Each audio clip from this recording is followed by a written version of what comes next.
Hola, hola, bienvenidos a este 3x7. Hoy es sábado 25 de enero, se nos fue casi el mes de enero y está, por supuesto, Carlos Paredes y Enrique Chávez con nosotros para analizar todo lo que ha ocurrido esta última semana, comenzando por estas muertes por encargo, ¿no? Ya sabemos lo de Andrea Vidal y Nilo Burga, que definitivamente se tiene que investigar, que cada vez van saliendo más pistas, pero también ahora está la muerte de Gastón Medina, este periodista en Ica, y también se tiene que, lógicamente, saber qué cosa es lo que ha sucedido, ¿no? Lo cierto es que son muertes por encargo, sicarios que llegan a ellos y finalmente estamos viendo estos casos. Vamos a ver también temas del Congreso y, por supuesto, del Ejecutivo, pero comenzamos con esto que está ocurriendo en el tema de la inseguridad ciudadana y que también nos lleva a la libertad. Carlos, Enrique.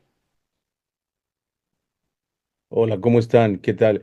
Sí, esta semana la explosión en la sede principal del Ministerio Público en Trujillo, obviamente han despertado las alertas, no solo de los analistas, sino de los ciudadanos como nosotros, porque entraríamos ya a otro nivel, ¿no? Y para los que tenemos más de 50 años, recordamos pues los coches bomba, los atentados terroristas con explosivos en zonas absolutamente urbanas y con mucha gente de Sendero Luminoso, ¿no? Y claro, esto está relacionado directamente a economías ilegales. En este caso, estaría relacionado a la minería ilegal, que como hemos dicho en este podcast, es la minería o la economía que está moviendo miles de millones de dólares al año.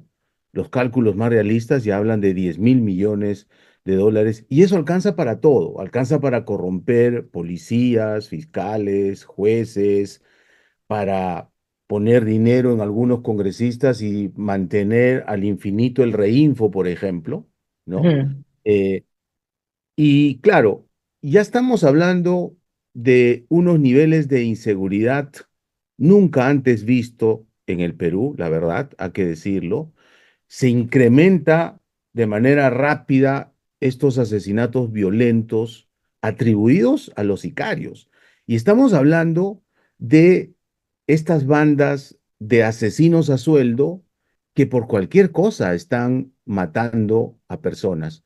Hemos visto esos videos atroces, ¿no? Del asesinato de un colectivero que después nos enteramos no había pagado un cupo de 10 soles a estas bandas criminales y es asesinado de manera horrenda y además disparándole a él y a la pasajera que ni siquiera seguro se dio cuenta qué estaba pasando en ese momento, ¿no?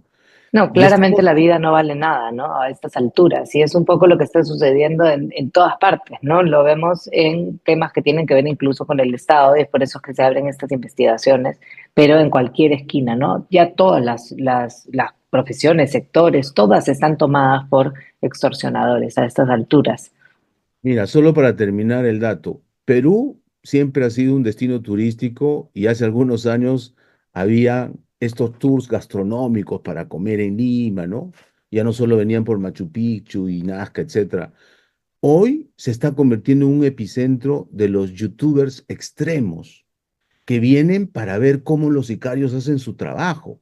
Están Mm, entrando a zonas marginales de Lima, sobre todo el Callao, zona de Barracones, La Margarita, Victoria. etcétera, y están viralizando los videos que a nosotros nos llegan en WhatsApp de manera horrenda, y tienen pues 40, 50 millones de vistas en el mundo y están llegando los top, ¿no?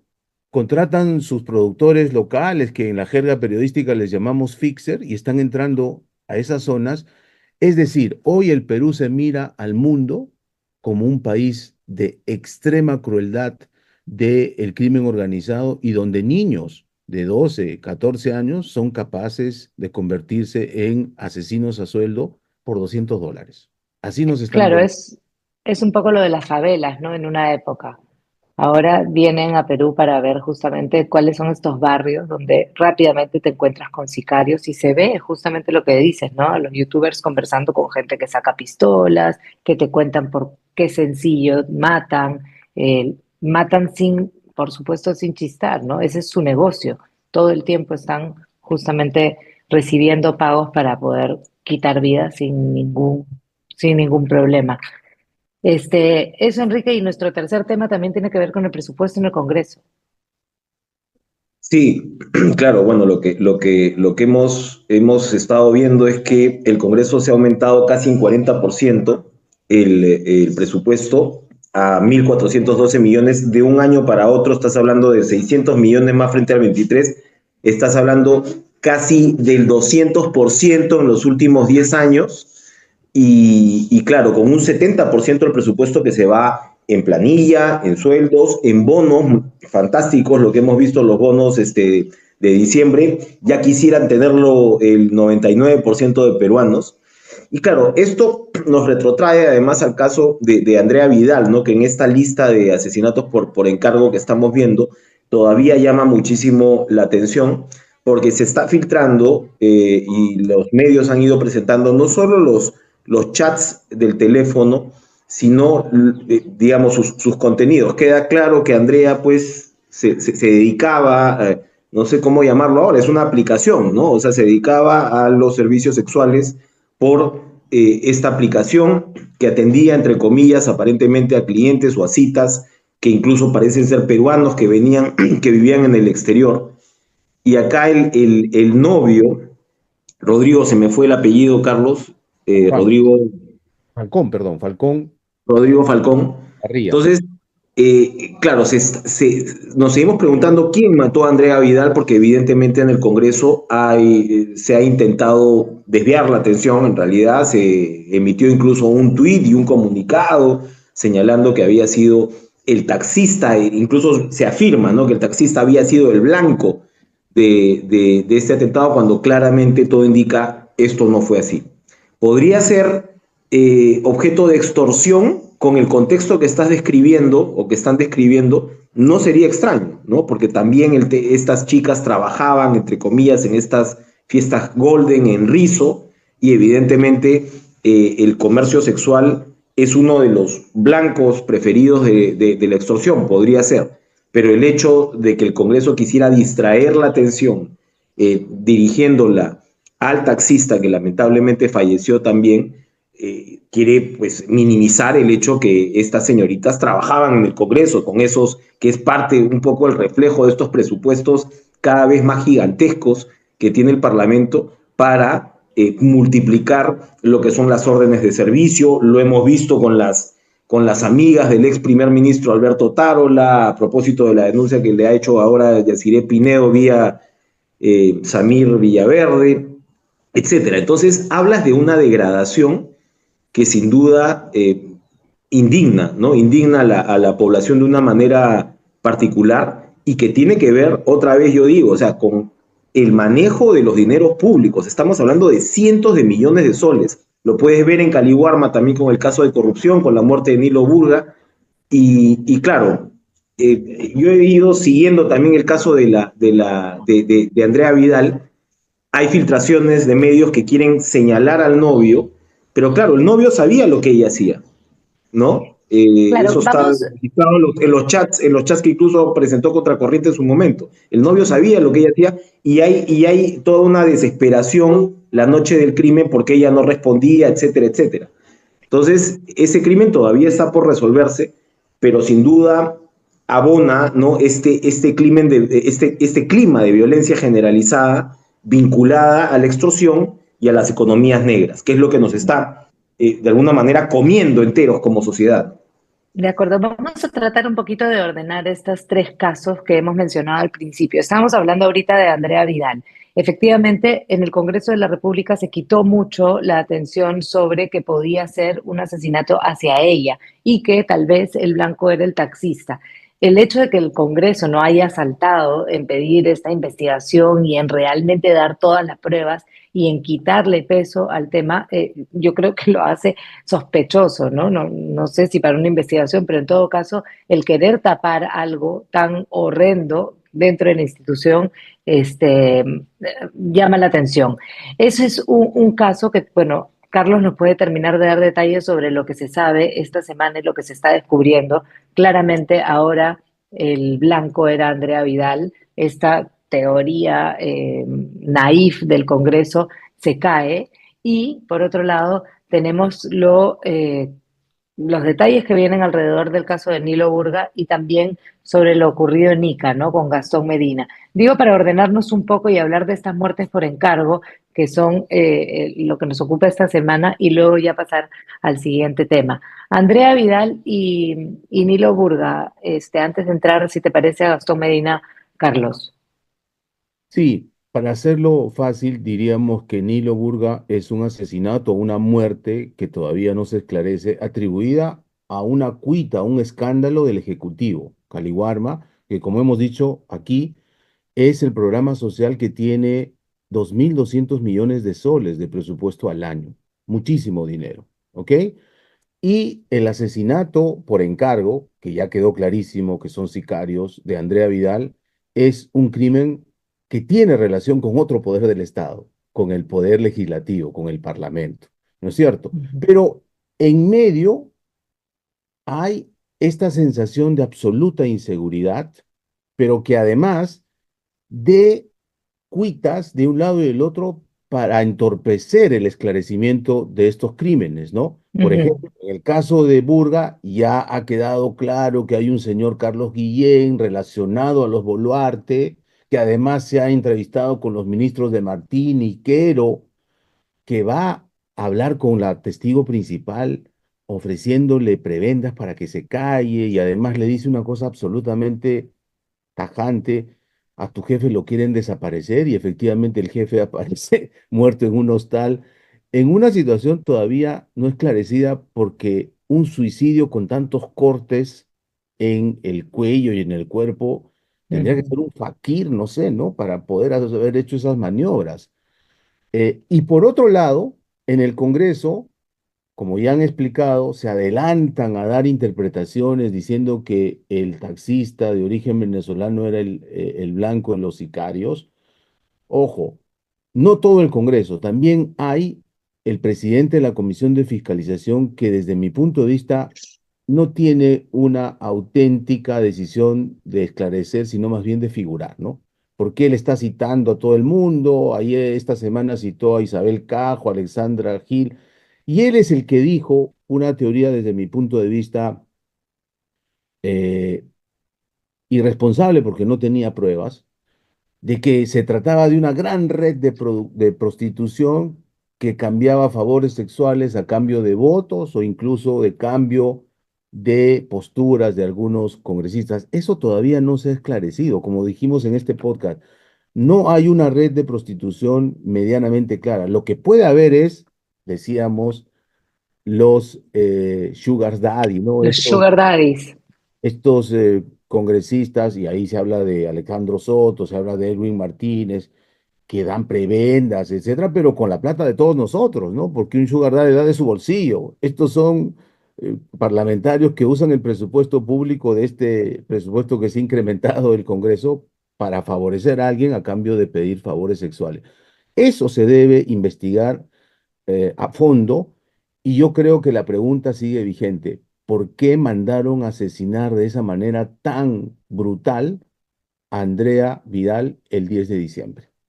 Sí, y yo creo que también queda presente la pregunta de por qué están tratando de confundir en las investigaciones todo el tiempo, ¿no? Porque también, si bien obvios, obviamente se tiene que investigar, el hecho de que ahora se comiencen a dar como estas ideas y señalar directamente al, al novio, con lo que estábamos comentando antes, también es sospechoso, ¿no? Que aquí todos comienzan a decir quién es el culpable y quién es el que mandó al sicario, ¿no?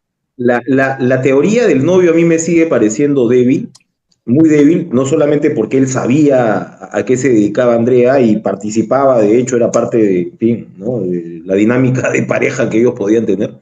Según los Eh, chats. sí, exacto. Sino también siempre según los chats, él en esta noche de zozobra en la cual la asesinan a ella, se supone que fueron a ver una película, él la deja en el taxi y entonces dicen, claro, que él le ha puesto el chip para seguirla, pues como sabemos y lo hablábamos en la previa, los iPhones ya vienen con eso, con la geolocalización, y con un app tú puedes geolocalizar, o sea, suena forzar la mano. Pero lo que me parece clave es que él en ese momento y cuando ya se conoce la noticia, se comunica tanto con Isabel Cajo como con Alexandra Gil. Es decir, Ujú. el círculo, digamos, estaba bien conectado de alguna manera, ¿no? Y es el mismo círculo que trabajaba en el Congreso. Entonces, por eso es fundamental, yo creo, el testimonio de estas personas para saber, ¿vino alguna amenaza del Parlamento o vino alguna amenaza que tiene que ver con la actividad que ellas cumplían? Como ya sabemos, el tema de comercio sexual es un blanco importante. ¿De dónde vino? Porque parece ser que esto habría sido precedido por alguna amenaza de algún lado, evidentemente, ¿no? Sí, Eh, pero el tema es por qué para que la no hables quisieron. o ya sea para que cumplas con los extorsionadores. Entonces, yo creo que el caso debe estar avanzando, pero de alguna manera adelantar conclusiones para salvar la responsabilidad de tal o cual sector, para empezar del Congreso que se ve en medio, ¿no? En medio de este escándalo, repito otra vez, ¿no? Por esta suerte de burdel en el que se ha convertido la contratación del Estado, que se ve en todos los sectores, no puede pues tapar el sol con un dedo, ¿no? Ujú, ujú.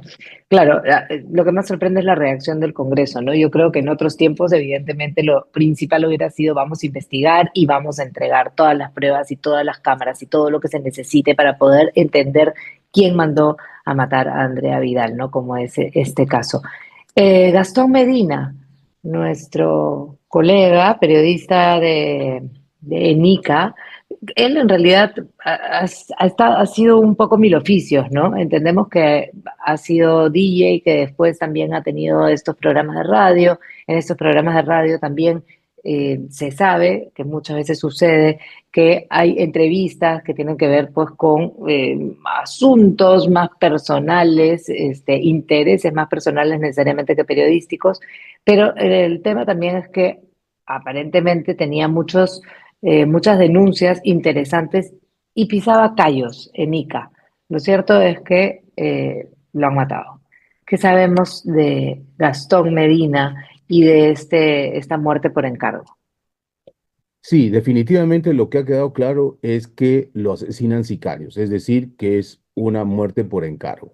La pregunta es quién mandó matar y por qué razón. Y como Ujú. dices, Gastón Medina es un viejo comunicador, para los que tenemos más de 50 años, era un disc jockey de Radio Panamericana en su momento. Acá solamente tú tienes más de Tiene 50 una años, anécdota ¿ah? importante con Soda Sí, Stereo. valga, Él, valga la aclaración, valga la. Gracias. ok, le decía que él fue anfitrión de Soda Stereo cuando esta banda argentina estaba en el boom.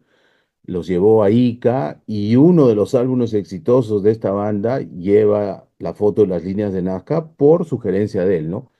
Regresa ya como periodista en los noventas, en fin. Y claro, era el típico comunicador de provincias que tiene una carga bien fuerte de opinión, ¿no? Detractor de las autoridades de turno, siempre ha criticado al gobernador, alcalde, en fin, a las autoridades policiales, no de ahora, de tiempo, y nadie lo mandó matar, ¿no? Entonces sí creo que se puede introducir la variable de los sicarios y crimen organizado y extorsionadores, porque él estuvo criticando muchísimo a los extorsionadores y a la inacción policial en su zona, y él mismo era un empresario pasible de ser extorsionado también, ¿no? Yo creo que esa línea habría que explorar, pero sea cualquiera la causa de este asesinato, lo que sí considero gravísimo es que en términos de libertad de prensa y de expresión, esto es un descenso todavía más acelerado de la libertad de prensa en el Perú, que según todas las mediciones, ¿no? Reporteros Sin Fronteras, el índice Chapultepec de la Sociedad Interamericana de Prensa, en los últimos 2 años hemos caído aceleradamente en este ratio que es importante para medir también la calidad de las democracias en el mundo. Y creo que asesinar a un periodista sí nos está ya metiendo en un nivel más bajo, no solo de inseguridad, sino de libertad de prensa y por ende de calidad de democracia, ¿no? Ujú. Un poco para amarrar estos tres casos con lo que ha ocurrido en el Ministerio Público de Trujillo, ¿no? En la sede del Ministerio Público de Trujillo. Eh, Hay este atentado y de pronto vemos una conferencia de prensa que se pasa en canales en vivo, en radio en vivo, y está sentado César Acuña junto al ministro del Interior, al ministro de Defensa, no sé qué otras autoridades, y comienzan a sorprenderse, ¿no? Por esta situación que además ya viene comentándose hace mucho tiempo, ¿no? Que está en escalada en cuestión de delincuencia y criminalidad en la libertad. Sin embargo, lo que me llama la atención es el contraste, ¿no? Vemos estas muertes, vemos estas situaciones, vemos estos casos de muertes por encargo, pero el de la libertad, justamente con el aliado de Dina Boluarte, sí se trata, ¿no? Con conferencia de prensa y, por supuesto, ninguneando las opiniones o preguntas de los periodistas ahí presentes y diciéndoles, bueno, claramente me parece que Santibáñez le decía a los periodistas, no sabes nada, ¿no? Creo que era una de las respuestas que daba o del inicio de su respuesta.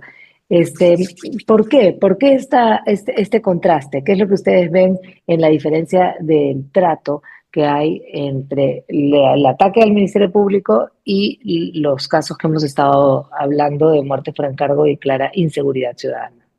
Buen punto, ¿no? Buen punto porque el Congreso, donde los Acuña tienen una gran injerencia, donde Richard Acuña, de hecho, tiene el tema administrativo del Congreso, donde la Comisión Constitucional y Legal tenía al señor Torres Arabia acusado por violación, gente de primera confianza de APP, este testimonio de esta mujer que denuncia y dando la cara por violación a Torres Arabia es, digamos, muy sintomático porque además señala a la actual jefa de imagen, me parece que es del Congreso, que también viene de APP o de Relaciones Públicas, que en su momento no le dio bola cuando denuncia esta violación de Torres Arabia presunta, y esta dice, ay, otra vez Jorge, y no hacen nada. Y ahora esta mujer tiene un puesto también de primera fila en el Congreso. Entonces, el tema Acuña efectivamente o sea, das en el blanco en el sentido de la relación absolutamente preferencial que tiene Acuña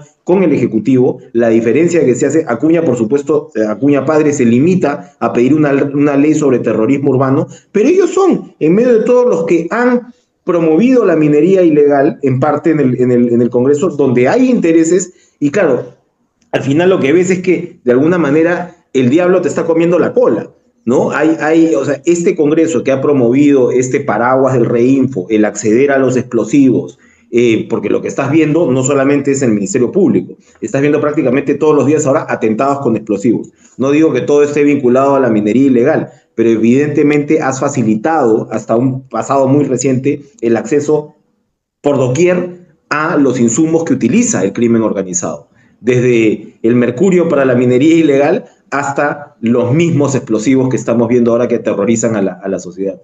Entonces, la responsabilidad es grande y efectivamente la diferenciación que se hace en este caso es bastante llamativa y responde a una alianza política, ¿no? Que vamos a ver en qué termina. Ujú. Y por otro lado vemos a Dina en Davos, que es un poco lo mismo que comentaba de Santibáñez, ¿no? No sabes nada del Perú, si el Perú está fantástico, ¿no? Si todo esto de acá funciona y más bien es la mala prensa la que intenta mancharnos, ¿no? Cuando nosotros trabajamos tan bien. Dina en Davos, Carlos. No es la mala prensa, es el terrorismo de imagen, ¿no? Podemos llamar Dina en el País de las Maravillas, como tituló un tabloide esta semana en Lima. Y además es sintomático, ¿no? Dina hace 2 años, el 2022, como vicepresidenta de Pedro Castillo, también fue al mismo Foro Económico Mundial en Suiza, y su discurso fue abiertamente confrontacional contra la minería formal, por ejemplo. Poco más diciendo que eran unos explotadores sin conciencia de ambiental, etcétera, etcétera, espantando las inversiones. Y hoy ha dicho Oronda, sin que se le mueva una pestaña, de que el Perú ha recuperado su tranquilidad social, económica, política, ¿no? ¿De qué país está hablando? No Ella el mismo que decía nosotros eso, estamos hablando. mientras ella decía eso en Suiza, acá se festejaba con explosiones, efectivamente, no con explosiones en Trujillo, con casquillos en todas las ciudades de los sicarios. Y claro, entonces uno se pregunta, ¿es que ella vive en una realidad paralela? ¿Es que ha preparado un discurso para vender algo que no es cierto, pensando que los empresarios serios de esa magnitud que se reúnen en Suiza no tienen gente que les dice qué está pasando en el Perú, no tienen compañías especializadas que están midiendo el riesgo país, no solo político, sino sobre todo esta convulsión social que se vive en el Perú. Yo creo que ya no es irresponsabilidad, ¿no? Yo creo que es simplemente una presidenta que no ha entendido cuál es su papel, no ha entendido qué significa ser presidenta y lamentablemente ha perdido la brillante oportunidad de que una mujer llegue a ese cargo y es una decepción total, no solo para las mujeres, en general para todos los peruanos. No, ojalá hubiéramos tenido un peruano, mujer, hombre, cualquiera que realmente nos ayude a salir adelante y que se ocupe de las necesidades, de lo importante, ¿no? Y no de todo lo superficial como ha sido. Igual le quedan unos meses, ¿no? Por lo menos. Bueno, hasta julio del Claramente 26. le quedan unos meses, pero yo creo que yo creo que esto va a estar forzosamente ligado a lo que tiene que ser, o lo que va a ser, no es tiene que ser, lo que va a ser la dinámica de la próxima campaña. Lo que estamos viendo a lo largo de todo esto, y este podcast no se caracteriza precisamente por ser demasiado, ¿no?, alarmista o amarillo, como quieran verlo.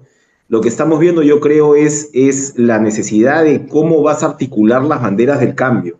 O sea, esto como lo estás viendo, con la clase política, con el manejo del Estado. Por supuesto, siempre hay excepciones, habrá gente que está haciendo la cosa bien, pero la dinámica que estamos viendo del manejo de los dineros públicos y de un Estado que para algunos observadores está funcionando aproximadamente al 40% o menos, el que empuñe esas banderas de cambio, yo creo que va a tener la posibilidad de ir articulando ciertamente al electorado. Todavía no lo estamos viendo, ¿no? Todavía Pero la cosa es muy estás nebulosa. hablando del bono de enero, ¿no? Porque a nosotros también nos ha faltado el bono de enero. O sea, a Sí, nosotros sí, también se nos ha quedado sí. el de diciembre corto, Enrique. Sí, sí, no, por aquí no cayó bono definitivamente. Y eso, claro, o sea, eso tiene que ver con la gente que dice, oye, y estos reciben todo este dinero, contratan chicas que los atienden de manera muy especial en el Parlamento, y esto se está viendo. Esto que estamos hablando lo ves ahorita en todos los ministerios. En todos los ministerios estás viendo contrataciones de este tipo. Y entonces, bueno, esto va a reventar.